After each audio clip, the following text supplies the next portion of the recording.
Welcome back to the I Do Crew podcast with Jen and Emma. Please like, subscribe, rate, review our podcast on the platform you listen or watch us on. We really appreciate your support being here every week. Thank you so much. We've had some lovely feedback over the last couple of weeks just about episodes that we've been recording this season, last season. I'm going to share a bit of feedback towards the end of this episode. Just some nice words of wisdom.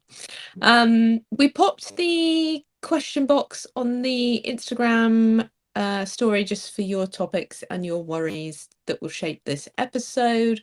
Luckily, you responded, so I don't have to fill it with a load of my personal worries, you'll be pleased to know. Well, hopefully we'll sprinkle a few of them in. But it's been a busy few weeks, hasn't it, Em? It has, yeah. We've been very, very busy.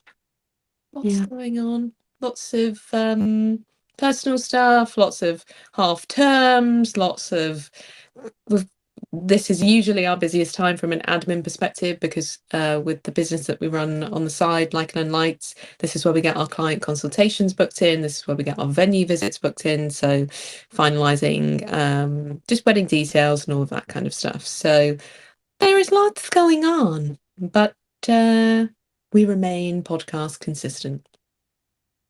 We do. So this week we are talking all things wedding enthusiasm, which might sound like a bit of a weird topic, but it's we're basically going to be talking about what to expect from your bridal party, what to expect from your guests, managing your own expectations, and just our own experience on it, really, because I think, well, the movies paint a magical picture of weddings and people's behaviours, and we've talked about that a little bit with wedding dress selection and all of that kind of thing. But people's enthusiasm, I think, has a huge impact on your experience as a bride. Yes. And I think because you do watch these films and everybody, your wedding is their whole life for a period of time, I think it paints a picture that's not necessarily realistic. So a bride goes in and then gets disappointed because it's your whole life. For them 18 months you're planning it, but for the rest of the world it's not necessarily. So I think you feel disappointed when you're not getting the amount of enthusiasm you're expecting. But I think there is some enthusiasm you should expect from some people, and you don't always get it, and that can be tricky, I think. Mm-hmm. How did you feel going into your wedding planning process? Did you have just natural expectations of other people? My wedding circle was quite small, so I didn't go in feeling like there was going to be lots of enthusiasm. Everybody was going to be talking about it. Everybody would want to help, because I kept my circle quite small, because just naturally my circle was small. It wasn't a thing that I did on purpose.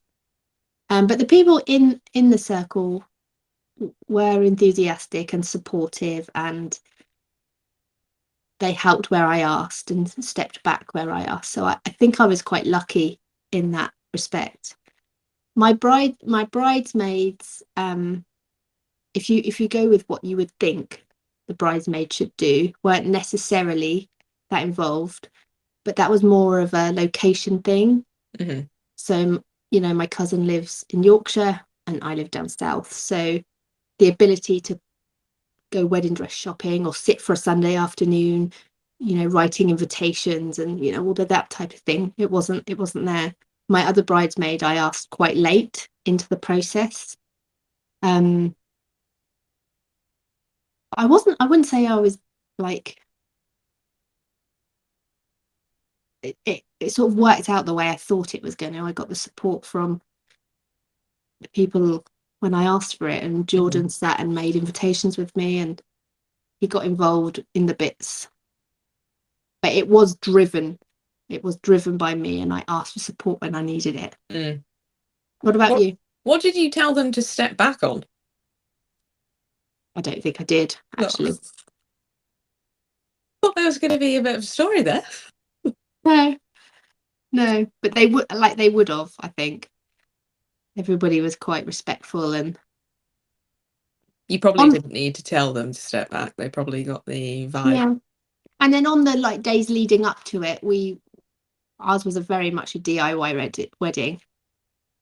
So you sort of the day before, people pitched up and helped decorate, and the day after, by the time Jordan and I had got back to the wedding venue from where we were staying that night, you know, people that I wouldn't even expect, like my auntie, who I barely ever see, was already there, you know, on a ladder, packing up the streamers and, you know, bits and bobs. So yeah, as we got closer, people stepped forward, and that was really nice because I felt really supported. What about you? Well, I don't really like asking for help. No, you don't. Ever. And I have a confession to make. I don't think I've ever been as good a bridesmaid as I possibly could have been. There's been a couple of occasions that I can remember when I have been a bridesmaid and I have been there for the bride. So one of my uni friends, she got married in a lovely castle in Cheshire. I was newly very single at the time, going through a breakup, living my best single life, to be honest. So I went to the wedding on my own, and she'd asked all of the bridesmaids to stay over with her the night before in their bridal suite. So they'd got like, she had a double bed, then I think there was a single bed, and then they brought in like a, I don't know, like a travel bed or something, so that we could all sleep in the same room with her the night before, which was really nice. And she had been very calm the whole process, because again, it was in this big castle, but that she wanted to do a lot of the styling herself, so we all helped the day before. Then they had a rehearsal dinner where all of their friends came. Then the morning of, everyone was getting ready in her bridal suite, and I remember the moment everyone was having their hair and makeup done. Like everything was running to time. She got into her dress. All the bridesmaids were in their dresses, and her mum came in and was just like faffing, fussing, asking questions, hurrying her along. Negative, like that sort of nervous energy in. Yeah, and it really affected her. And she just sort of whispered to me, "Can you just clear the room for me? Because I just need 5 minutes." So I just said, "Everybody out!" Marched everyone out, closed the door. Her mum was like, no, I'm going to stay in it. I was like, "Sorry, June, but she just needs 5 minutes. Okay, so you're going to wait out here with me." We're literally all there in the corridor, standing around, not waiting, but giving her that breathing space. And then she opened the door absolutely fine onto the ceremony. And that's what she really needed from me in that moment, that person to be the one to tell everybody to get out of the room, because she couldn't do it herself. The rest of the wedding is a bit of a blur. I just remember you definitely weren't the bridesmaid taking her to the toilet and holding her dress. You were the one at the bar. Yeah, 100%. I don't even know where she was half the time. I also made sure that I stayed till the very end of the party, because they had like this after party downstairs, because I didn't want it to feel like, oh, everyone's gone to bed, how boring. So yes, stayed till the very end, and then I had to drive home hungover all by myself the day after. That was not fun. Checkout was at 10. Well, that's early. I think the wedding finished at like 4 a.m. It's painful. That's painful. That is painful. And then the second time where I have been a good bridesmaid, it was at my sister-in-law's wedding, and there was a bit of drama towards the end, and I just remember packing up the bunting as all this drama was unfolding outside, just to make sure that everything was packed away. We literally packed her car full to the brim of all of her wedding decor, to the point where we even had to stuff her in because she was driving back to their house. Literally, the car could not have been any fuller of stuff, including all their presents, everything. Her new husband, steaming drunk, got him in the car. Then we had to push her dress in to close the door, literally like stuffing an eclair through a keyhole. Close the door, wish her well on her rest of the evening with her very drunk husband. In hindsight, because we were talking about this the other day, probably should have followed her home, helped her with all of the stuff, helped her get out of her dress because he was in no fit state to do that. No. But drove off and left her to it. Sorry, Han. Well, that's the wedding's over by then, isn't it? Your bridesmaid duties are done. Past midnight, I'd clocked out. But I think for my wedding, I honestly believed that people would have thought this is the only thing that's happening this year. Yeah. And that's just how I went into it. Because that's what you see. That's what you see on the movies. That's what you hear about in different stories. That's what I just hadn't, because I hadn't been a bride before. No. Just didn't even occur to me that my bridesmaids and my bridal party and my family, I thought they would just all be like, yeah, this is the only thing we want to talk about all the time, all day, every day. Yeah. No, they actually are having babies. They're going through their own stuff. They're moving jobs. They are still having a life outside of my very small wedding. Yeah, but I think as a bride, you do sort of forget that a little bit, don't you? Well, I did. Yeah. Yeah, I did a little bit too. But if you go in with the expectations that it's going to consume everybody's life around you, then I think you will be disappointed, because there will be people that come to your wedding that forgot about it and the morning of quickly went to John Lewis and bought a dress. Because it's not that they don't want to be there and they don't care about you, it's just that their own life is consumed Oh, for yeah. them. So I did feel, though, that people definitely didn't give me the same energy that maybe I gave them. do you think? I wouldn't say guest wife or guest wife? Guest, yeah. I really enjoyed giving my bridesmaids their bridesmaid proposal boxes. Like, I really enjoyed that part, because they would then be using all of the stuff that I gave them for the morning of the wedding and all of that kind of thing. I really enjoyed that, and wrote them all a personalized note just to let them know how special they are to me, and that's why they were there, and all of that kind of thing. And then we were very selective on who was at our ceremony, because I didn't want people that I don't care about there. I just didn't want that. Didn't want it to be a big show. I just wanted it to be very, very small, meaningful, and then have the party the next day. But people that I expected to be there, that came up with the craziest excuses. Oh, yeah, I couldn't make your wedding because I forgot to book any accommodation. Huh? What? 8 months ago, to save the date, I came to your abroad hen do and to your wedding, which was 2 nights accommodation, and gave you a very nice gift. And this was like the week before. Leaves you disappointed. Yeah. Isn't it? She's not my friend anymore, and we haven't spoken since, so. Yeah. Do you find, because you did have a 2-day wedding and you split the people down, do you find that some people might have been a bit annoyed that they didn't get invited to the first day in the ceremony? I don't know, because nobody said. You didn't get a vibe or anything? No. No. And I only think maybe 1 or 2 people might, maybe like a handful of people might have felt that way, but nobody said anything about that.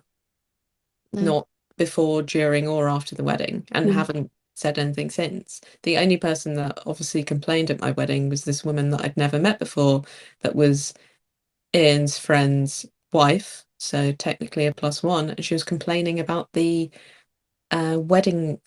She was complaining about the accommodation that she'd booked because she was convinced that I'd recommended it.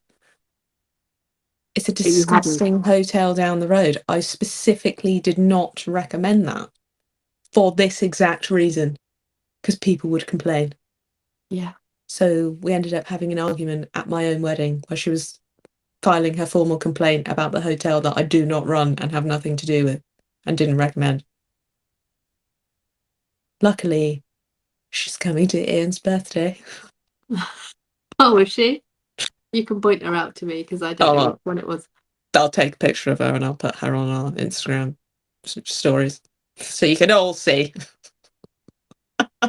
I'm sure she'll have something to complain about there.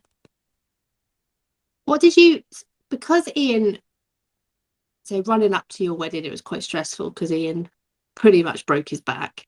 Yeah. And we weren't really sure if he was going to be able to walk or anything on the day. Because you had to release some of that control and start asking people to help, did you feel the enthusiasm around your wedding rise as you were asking people for support? Yeah, 100%, because everybody, I struggle to hide my feelings on my face, so I think everybody could see that I was devastated just by the whole experience. And it wasn't anybody's fault. It was literally timing. He's absolutely fine now. But 2 weeks before our wedding, they were talking about doing surgery on his spine. Obviously, my first words were, "You've ruined my life." Not, "Oh no, I hope you're okay." He ruined my life and my wedding. But the wedding that we thought we were going to have, just I knew wasn't going to be a possibility because we were just going to do most of it ourselves, because I didn't want to have a wedding where everybody felt like they had to help and then they had to clear up afterwards. But I think my guilt was alleviated by the fact that people actually wanted to, because they wanted to make sure that it happened and I wasn't drowning under all the stress of it on my own. So I definitely felt supported. I definitely felt I didn't feel guilty at all asking for people's help in that time. Maybe apart from Alan's, because he was fuming, mainly because I was 5 minutes late. Never forget his phone call to me. But it worked out for the best for him, because then he met a load of people that he then knew at the wedding over the next couple of days, and it just made his life a little bit more easier and comfortable. He had to lug a few sofas around and get in a van with my brother's sketchy driving, but had a great time. Yeah, I think people do. I think people do like helping. I don't think Because you get people to are see it worried. all first before anyone else. That's why I like And doing it. people like to feel like they've contributed, and actually I think getting more people to help in different ways, if you are feeling that the enthusiasm around your wedding is lacking, and and it's not because you've already asked and people are just not interested, go out and ask people to help in different ways, even if it's, sending a couple of different color schemes to a few of your friends and asking them for their advice or what ones they like. It makes people think, oh yeah, this is going to be really good, and get them excited about it. Did anyone give you an excuse as to why they couldn't come to your wedding at the last minute? I had on the dayers. On the dayers? On the dayers. Do you still speak to them now? No shows. No shows? Yeah. Oh. Couple. And unfortunately, they were all on the same table. There was like 2 couples were no shows, and they were all on the same table, so it made that table rather light. People just didn't turn up. Yeah. And then you get the excuses, don't you? Well, you read them the day after, because I don't know about you, but I didn't really have my phone on. No. So, yeah, somebody was a bit poorly in the night and we didn't want to risk the travel. Oh, fuck off. One of you travel. You could have come on your own and left your +1 at home, couldn't you? Oh, I would have done that. Yeah. And I So, would have made them pay for my taxi home. yeah, so there it was just, but I obviously shouldn't have invited them in the first place, should I? Yeah, but I honestly think that a wedding brings out your real people that you're supposed to hang out with and put your energy into, because otherwise, how would you ever know?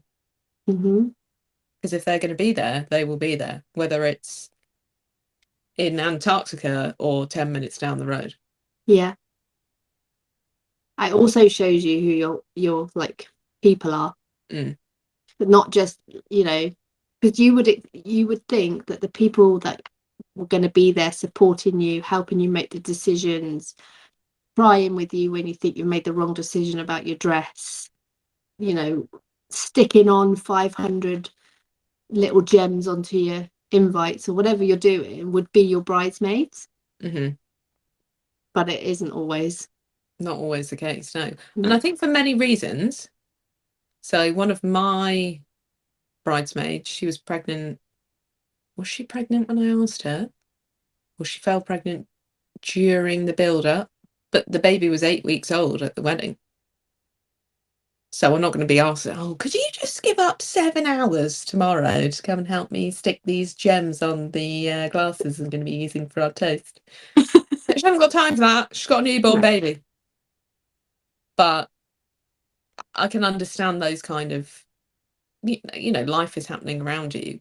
But people that don't have any children, that, just have a full-time job to worry about, no other real responsibilities. You should be there with me sticking the gems on. Yeah.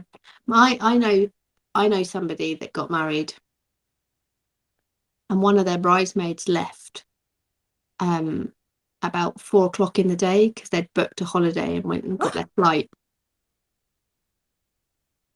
It's like, what are you doing? Why would What? Yes, like, that's not your person. They would be fired. Yeah, they're not No. it's rubbish, isn't it? Ate the Yeah. dinner, got changed, left. Where did they go on holiday? I don't know. I can't even remember if it was pre-booked or not, but even if it was pre-booked, you change your flight, don't you? Yeah. You change your flight to the Fly next out the day. next day. Yeah. That's all you have to do. They would be fired.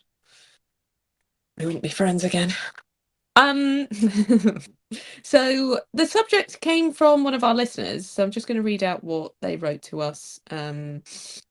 Just that it wasn't on the story because it's quite long, so they dropped us a DM. They said, would love to hear you talk about how to cope when you don't feel like you're getting the help or enthusiasm you need, particularly from your bridal party. Mine are each in difficult places in their own relationships. One is desperate for a partner but having no luck. One just cancelled her wedding due to a relationship breakdown, and the other two are in long-term relationships and still waiting for rings. I waited 10 years for mine, so I can relate. They're all trying to be happy for me and trying to care about the wedding, but I think it's understandably hard for them to be fully excited when they are just feeling a bit sad for themselves. That's tricky. Because as a bride, you can completely understand that what they're feeling, but it doesn't stop you feeling like you're not important. You want a little bit more energy and they're not giving it to you. Mm-hmm. It's quite a sad situation to be in. I also think that this is probably one of the only times where you should expect your people to rally. Mm-hmm. Because relationship breakdown or not, I was still there, 4 a.m, keeping that party going, because that's what the bride wanted me to do. I mean, probably not to the extent that I did, but she specifically said, I've rented the downstairs sort of bar for an after party, please come, want people to still have a great time, blah blah blah blah. I did that. Did I want to? No. You did it. Did it? Did I want to share a room with 5 other girls the night before her wedding? No. But I did it with a smile on my face, no complaints, and obviously until now. Don't think she listens to the podcast, so it's okay. But that's, and she'd sort of outlined those expectations. Just naturally, I think she did that. She sort of, I was again late to the party in the bridesmaid group. I think she only asked me maybe 4 or 5 months before the wedding. All the other bridesmaids had their dresses and their shoes and everything by then. It was after we came back from her hen do, I think, maybe. Her hen do was quite early on because it was in Ibiza, so she had a great big Ibiza hen do. And because I was checking in with her and asking her how it was all going, I was supporting her through the process. And I think she realised the difference between some of the people and how I was supporting her, and maybe she was getting a bit more from me than what she had expected. I don't know. She was pleasantly surprised with you. Who would have known? I'm a shocker. Yeah, but if you don't live down the road, you're not a family member. I don't see her every week.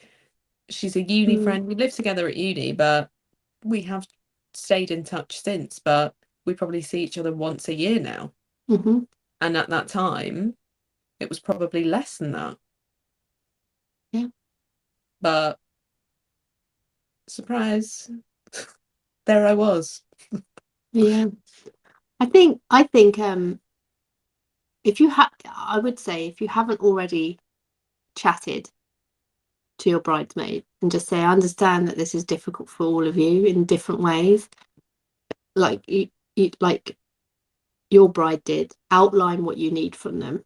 Mm-hmm. I need you to do this. I need you to be more enthusiastic about this. I need you to smile when I'm talking about my wedding.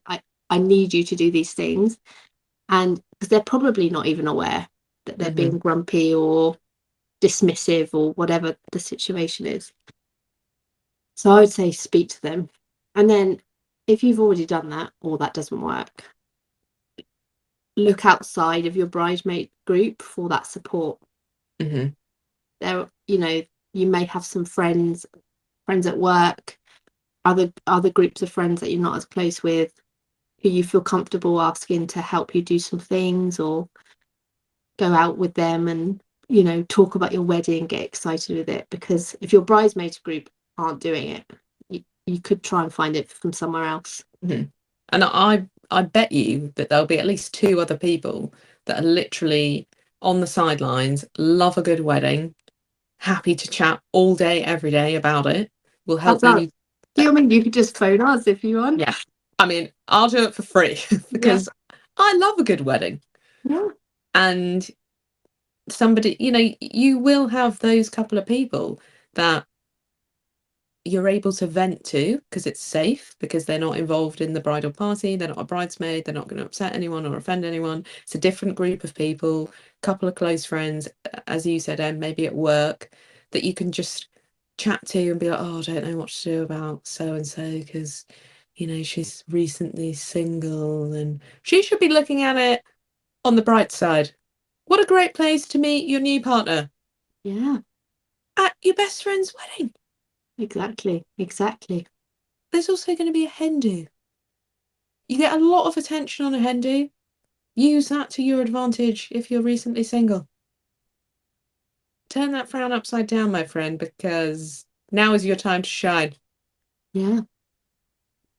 And if you're still waiting, the two that are still waiting to have a ring put on their finger, they should be excited by this, because generally it will come soon. Mm-hmm. Some of the blokes are a bit slow to the uptake, but you've got to let them do it in their own time.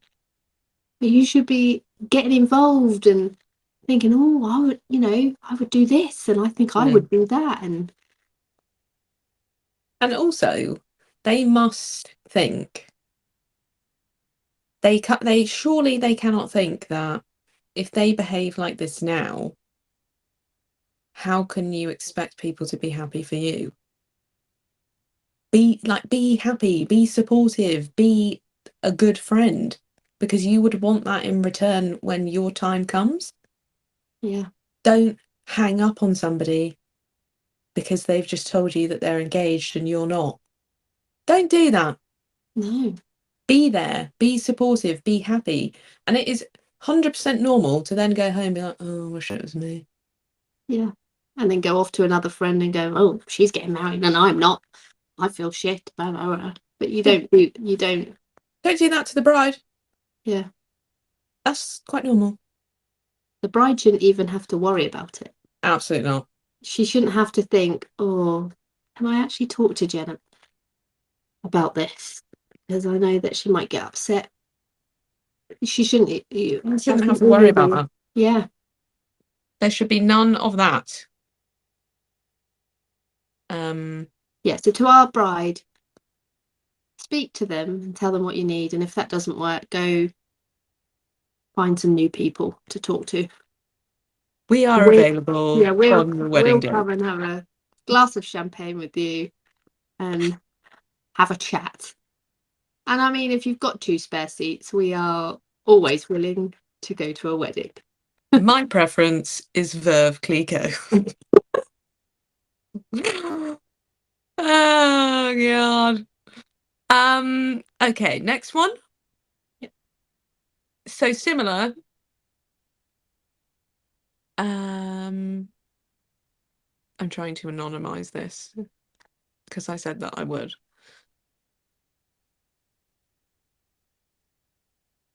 So, okay. Sorry, I'm being slow. Professional. We're just absolutely professionally and prepped so well.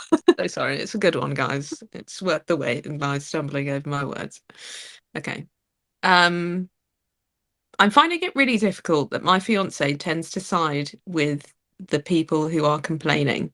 No, hang on. I'm also finding it difficult that my fiance tends to side with my bridal party when I complain about their lack of support. His view is that I should be more understanding about how hard it is for them and not ask them to help too much because it might be triggering.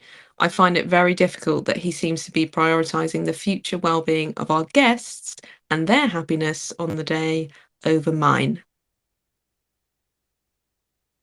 I think I just threw up in my mouth a little bit when you were reading that. Sorry, was it because my reading's terrible?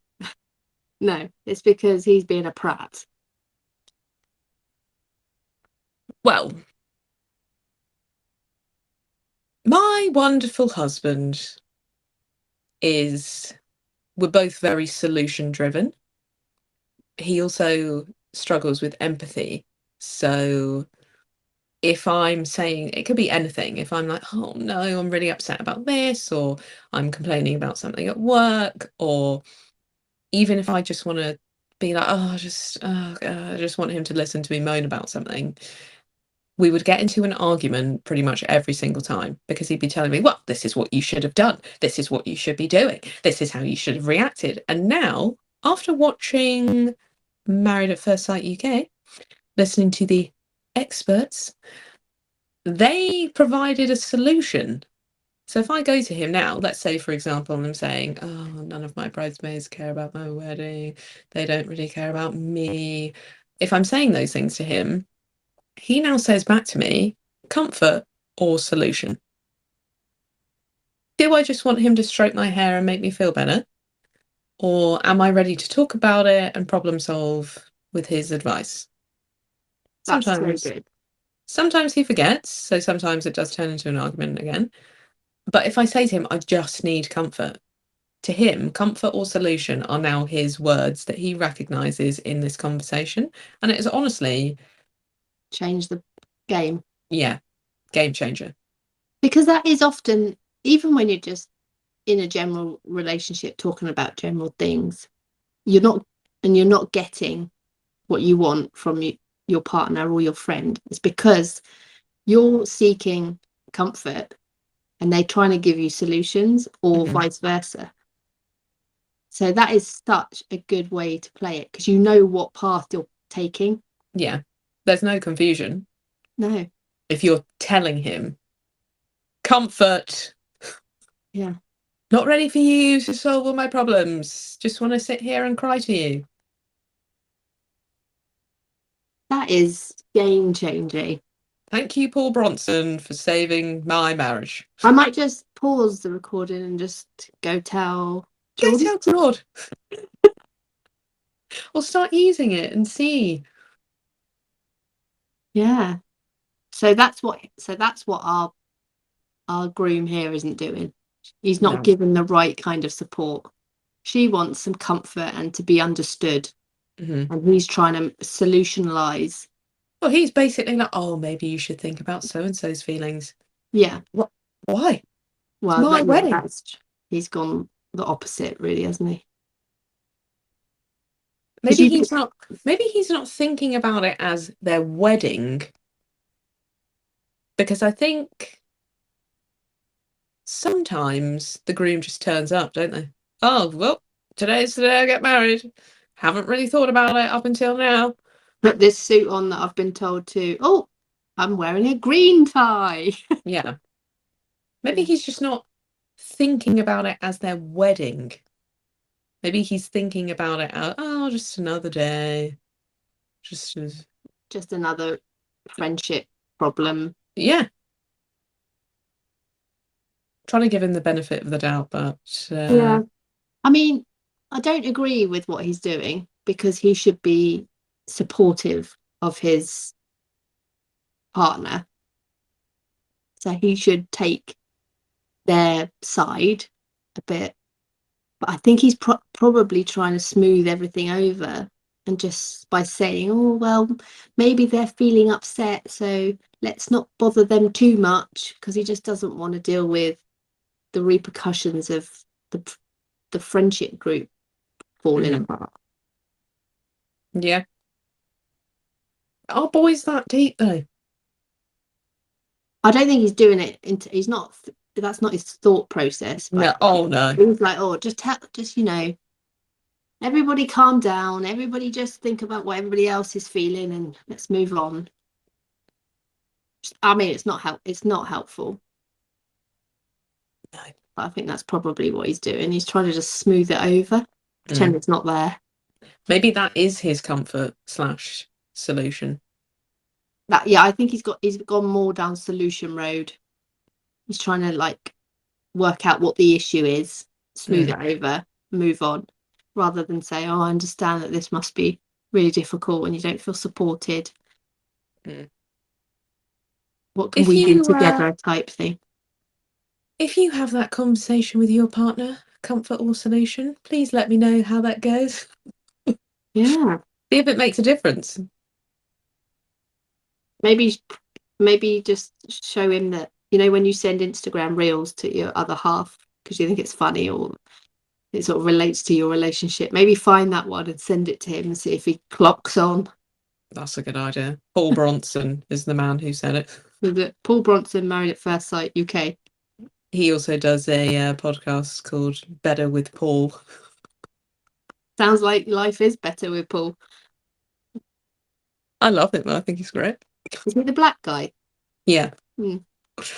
American. Yeah. He's also on Celebs Go Dating. I think that's where I've seen him, actually. He's got bald hair, doesn't he? Yeah. Nice very shiny hair. Very handsome. Oh yeah, he's really handsome. I also don't think he's gay. I think he's married. Wow, he knows what he's doing, doesn't he? Because his style is really good. Yes. So I mean, he's just the package, actually, isn't he? I know we're not here to talk about that, but he's handsome, he's well groomed, he dresses nicely, he's really emotionally intelligent. He knows what he needs to do to keep a woman happy emotionally. Yep. I'm sure he knows what he's doing to keep her happy physically too. So, I mean, just what a package.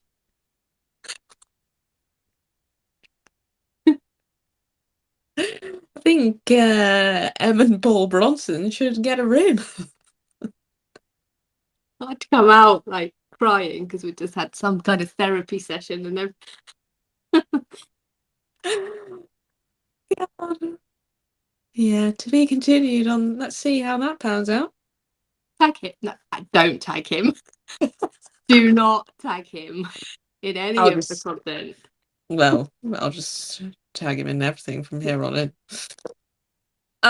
We also had a lovely message. I think it was towards the end of last week.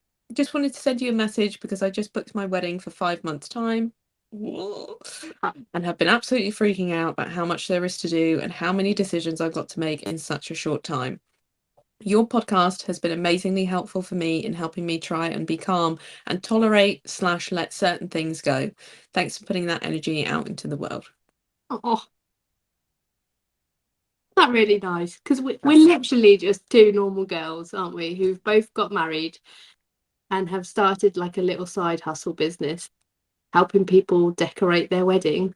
But we're literally just two normal people and we've like had an impact on someone's life. That's pretty special. No surprises when I read it to Ian, he started crying. No surprises. You sent it to me and I didn't even share it with George. That's how our relationships are so different. All we talk about is my little boy's activities and who's taking who where. Oh. Is it like when you have a dog and you show each other pictures of Artie all the time? Like, oh, look at him this morning when he was doing this. To be honest, we had a conversation the other night about we actually don't take photos of Artie anymore. Like, it's got to a stage where we're just sort of going through the motions and life becomes sort of like Busy, but it's very I can't think of the word, but every week's the same. There's as much routine, so you kind of lose yourself in the time. And I was going through some photos, and as when they're babies and just walk in, it's just like thousands of photos. So I actually haven't taken a photo of Arthur for about a month. So has he changed much in a month though? no, his hair's just got messier. Yeah, I think that's fine. His attitude has changed, but yeah, so we've made a pact that we're going to try and take a few more photos. Cute. I don't know how we got onto that, but oh, because I was asking if it's the same as when you have a dog. Ian and I literally send each other dog memes, dog reels, or then show each other pictures of the dogs that we've taken in the day. Or if we're snuggling one of the dogs, we're like, Ian, look at what she's doing. She's literally there, like, yeah, here all the time, guys. I think you are a bit more attentive as a person than I am, so I don't think I'd make a very good bridesmaid. It might be why I've only been one once. Yeah, but I think you would now. Oh, I think so. Now that you work in the industry, now that you listen to my complaining, we've conditioned you to be a very good bridesmaid. Yeah, I think I would be better now. Because you'd be there with your sewing kit and your touch-up makeup kit, and you'd make sure that all the napkins are folded in the right way. Yeah, I think you'd be a great bridesmaid. Maybe we could set up Wedding planner. So not only have we got our wedding styling business. A few podcasts ago, we sort of talked about starting a drone photography business. Oh, yeah. No, a drone fireworks show business. Drone displays, they're called. Maybe we could hire a bridesmaid. Honestly, how stress-free would that be? You would basically go on to our website, look at our availability, look at our bridesmaid reviews from other people. I could get like 5. I would get one. Then you'd be like, oh yeah, who looks better in the yeah, I'd like them both. Yeah, great. Then there's no stress. We turn up in the dress. We turn up in the dress that you want, and we just make things happen. We will smile while we walk down the aisle. We look great on camera. We actually take a terrible photograph, so you might want to remove us from the official photography, but we'll make sure that you have a drink in your hand, that you have your snacks, that everybody's doing what they're supposed to be doing. We can clear a room. Clear a room. Very good at that. We're really good at getting a dance floor going too. True. Particularly if nobody else is dancing, we will carry the party on and on. So you will get that TJ's money's worth. that we should just start making a list of what we can do. Yeah.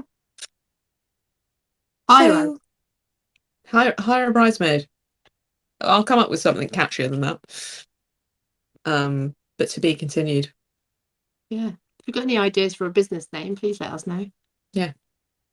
Or if you'd like to, if you want to join the portfolio. If you would like to be one of our hire a bridesmaids, applications are now open. It's like we're starting a pimp company. Pimp a bridesmaid. No, we'll come up with something better than that. Bridesmaid's brothel. No, not the angle we want. Not quite there yet. I'll keep brainstorming. Keep brainstorming there. Please like, subscribe, rate, review our podcast on whatever platform you listen or watch us on. Keep up to date with the podcast by following our Instagram account at the I Do Crew Podcast. Send us your questions or topics that you'd like us to chat through, and also business names for hire a bridesmaid and applications. Next week we are talking all things wedding photography, videography, photo booths, etc. But until then, it's goodbye from me. And it's goodbye from me. You've been listening to the I Do Crew podcast with Jen and Emma. Keep up to date with our podcast news by following our I Do Crew podcast Instagram account. Thanks for listening.